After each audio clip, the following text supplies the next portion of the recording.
नमस्कार, फाइटर समाचार में आपका स्वागत है। पेश आज 29 अक्टूबर सुबह 6 बजे राजस्थान की खास खबरें। राजस्थान में पेपर लीक गिरोह का सरगना सुरेश ढाका को कोर्ट ने भगौड़ा घोषित किया है। इसके बाद अब उसका इश्तेहार जारी होगा। ढाका के खिलाफ यह कार्रवाई लगातार दूसरे मामले में हुई है। इससे पहले पेपर लीक के ही एक मामले में यह कार्रवाई जारी है। सुरेश ढाका के खिलाफ यह कार्रवाई उदयपुर के सुखेर थाने में दर्ज मामले में की गई है। वरिष्ठ अध्यापक भर्ती पेपर लीक मामले में दर्ज की गई थी। इसमें पुलिस ढाका को तलाश रही है। पूर्व में 37 पुलिस एक्ट की कार्रवाई की गई थी। एसओजी की ओर से विशेष लोक अभियोजक भंवर सिंह चौहान ने कोर्ट में कहा कि ढाका लगातार तलाश के बाद भी नहीं मिल रहा, ऐसे में उसे मफरूर घोषित करने की दलील दी गई। कोर्ट ने इसके आदेश जारी कर दिए। कोर्ट ने फरार सुरेश बिश्नोई, प्रदीप खिचड़, नेतराम कल्बी और जोगेंद्र उर्फ जोगाराम को भगौड़ा घोषित किया।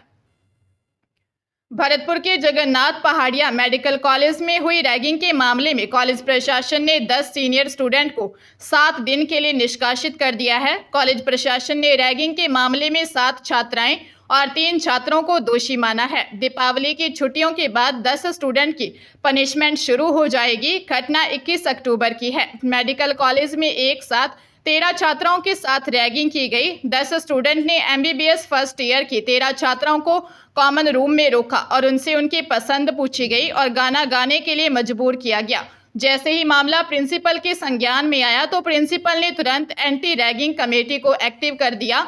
मामले की गंभीरता को देखते हुए कॉलेज प्रशासन को रैगिंग लेने वाले स्टूडेंट्स के खिलाफ कार्रवाई करनी पड़ी। उदयपुर शहर के समीप नाई थाना क्षेत्र में एक दुकान लूटने गए बदमाशों ने जाग जाने पर वृद्ध व्यापारी की हत्या कर दी और दुकान लूटकर भाग गए। पुलिस के अनुसार 75 वर्षीय पन्नालाल पुरबिया निवासी ऊंदरी फला, जो कि गांव में ही किराना की दुकान करता था और दुकान में रहता था, उसकी पत्नी नया खेड़ा में दूसरे मकान पर रहती थी और 3 पुत्रियां थी। तीनों की शादियां कर दी गई थी। शनिवार रात्रि को यह अपनी दुकान में सो रहा था। इस दौरान रात्रि को इस दुकान के लूटने के लिए कुछ बदमाश घुसे और दुकान में सामान एकत्रित कर रहे थे कि दुकानदार पन्नालाल नींद से उठ गया और उसने शोर मचाया तो बदमाशों ने दुकानदार से मारपीट कर गंभीर घायल कर दिया और लूटपाट कर फरार हो गए। घायल दुकानदार की मौत हो गई। पुलिस ने मौके पर एफएसएल और डॉग स्क्वाड को बुलाया। पुलिस ने मामला दर्ज कर जांच शुरू कर दी है। कोहरे को चीरने के लिए रेलवे ने तैयारियां शुरू कर दी हैं। सर्दी के दिनों में रतलाम रेल मंडल की ट्रेनें फॉग डिवाइस से लैस होंगी, जो पहले ही सिग्नल बता देंगी। दिसंबर और फरवरी के बीच सर्दी के दौरान घने कोहरे से निपटने के लिए रेलवे ने तैयारियां शुरू कर दी हैं। उत्तर पश्चिम रेलवे ने मंडलों को फॉग डिवाइस की आपूर्ति शुरू कर दी है। यह अत्याधुनिक डिवाइस रेल में जीपीएस तकनीक के साथ काम करेगा। इससे तेज गति से दौड़ रही ट्रेन के संचालन में कोहरे से कोई परेशानी नहीं आएगी। ट्रेन अधिकतम स्वीकृत गति से चल सकेगी। सर्दी के दौरान अत्यधिक कोहरा छाया रहता है। साथ ही रेल पथ पर गुड्स वार्निंग बोर्ड की दक्षता बढ़ाने के लिए रेडियम की स्ट्रिप व चूना पट्टी की व्यवस्था की जाएगी। इससे धुंध की स्थिति को आसानी से समझा जा सकेगा। झुंझुनू में महिला के घर में घुसे एक युवक की हत्या का मामला सामने आया है। आरोप है कि युवक के साथ मारपीट की गई थी। आरोपियों ने पिता को कॉल कर लोकेशन बताई और कहा आकर ले जाओ। इसके बाद उसे मरा समझकर गाड़ी से पटक कर फरार हो गए। घायल युवक को स्थानीय अस्पताल में भर्ती करवाया गया। उसे इलाज के लिए जयपुर के एसएमएस हॉस्पिटल रेफर कर दिया, जहां उसकी मौत हो गई। मामला मुकुंदगढ़ थाना क्षेत्र का है। नवलगढ़ डीएसपी राजवीर सिंह ने बताया कि धोबी की ढाणी निवासी मृतक की भाई तौफीक ने 22 वर्षीय जाहिद को फुसलाकर घर से ले जाकर हत्या करने का मामला दर्ज करवाया है, जबकि आरोपियों की बहन ने युवक पर घर में घुसकर गलत नियत से मारपीट और हाथापाई का आरोप लगाया है। डीएसपी के अनुसार दोनों पक्षों ने रिपोर्ट दी है। मामले की जांच की जा रही है। राजधानी जयपुर में एक युवक का शव मिलने से सनसनी फैल गई। मृतक 11 दिन से लापता था, जो पत्नी को लेने जाने की कहकर घर से निकला था। कानोता थाने में गुमशुदगी भी दर्ज की गई थी। कानोता एसएचओ उदय सिंह यादव ने बताया कि रिंग रोड कचरा फैक्ट्री के पास एक युवक का शव पड़ा मिला। मृतक की पहचान 36 वर्षीय जीतू बंजारा निवासी विजयनगर विस्तार जयंती नगर कानोता के रूप में हुए। परिजनों ने बताया वह रात करीब 10 बजे पत्नी को लाने जाने की कहकर घर से निकला था। उसके बाद से ही उसका मोबाइल भी स्विच ऑफ आ रहा था। गुमशुदगी दर्ज कराने के बाद से ही पुलिस के साथ परिजन लापता जीतू की तलाश कर रहे थे। पुलिस का कहना है कि प्रथम दृष्टया जांच में सामने आया कि वह कचरा फैक्ट्री में ही काम करता था और शराब पीने का आदी था। हर पहलू को देखते हुए जांच की जा रही है।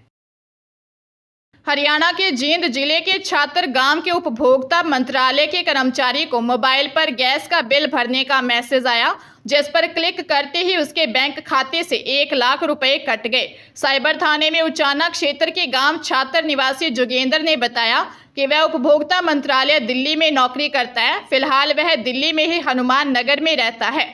वहां पर उसने आईजीएल गैस पाइपलाइन का कनेक्शन लिया हुआ है। हर माह इसका बिल आईजीएल कंपनी द्वारा भेजे गए लिंक के जरिए ही भुगतान करता है।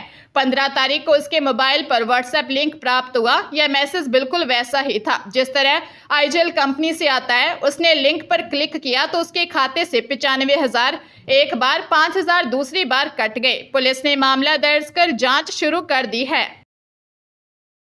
अलवर जिले की प्रसिद्ध मिठाई कलाकंद यानी मिल्क केक में रोजाना मिलावट की शिकायत सामने आ रही है। इधर अब एक दुकान से 500 किलो ऐसा कलाकंद पकड़ा जिसमें बदबू आ रही थी। इस कारण इस कलाकंद को जेसीबी से गड्ढा खोदकर नष्ट करवाया गया। खाद्य विभाग की ओर से चलाए जा रहे शुद्ध आहार मिलावट पर वार अभियान के तहत मध्य रात्रि बाद नूर खान का बास चिकाने स्थित कलाकंद निर्माण इकाई पर कार्रवाई की गई है।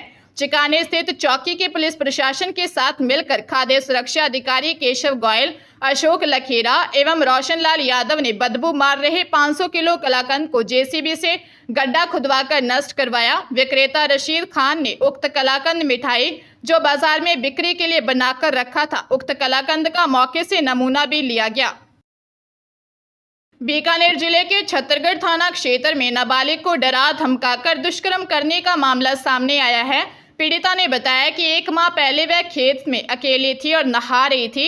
इस दौरान आरोपी उसके घर आया और उसने चुपके से उसके नहाने का फोटो वीडियो बना लिया।